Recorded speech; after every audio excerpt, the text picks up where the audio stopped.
ખેડાના ડભાણમાં અમૂલ નાખશે chocolate plant. ખેડાના ડભાણમાં તેની તૈયારી પણ થઈ રહી છે. 700 કરોડના ખર્ચે ડભાણમાં ચોકલેટ પ્લાન્ટ નાખવાનું અમૂલનું આયોજન છે. ટૂંક સમયમાં જ નવા પ્લાન્ટનું ખાતમુહૂર્ત કરવામાં આવશે. 700 કરોડના ખર્ચે ખેડાના ડભાણ ગામમાં અમૂલ ચોકલેટ પ્લાન્ટ નાખશે, જેની તૈયારીઓને આખરી ઓપ આપવામાં આવી રહ્યો છે. થોડા જ સમયમાં નવા પ્લાન્ટનું ખાતમુહૂર્ત પણ કરવામાં આવશે.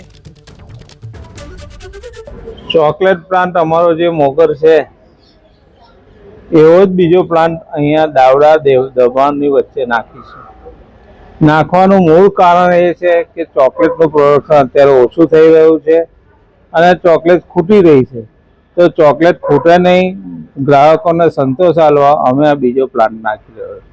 અને મેઇન હેતુ એ છે કે નડિયાદ બાજુ રોજગારી ઊભી કરવી.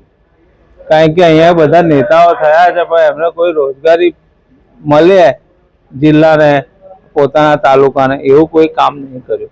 એટલા માટે ખેડા, માતર, નડિયાદ અને મૌધા જે રોજગારી મળે એના માટે અમે આ નવો પ્લાન્ટ નાખી રહ્યા છે.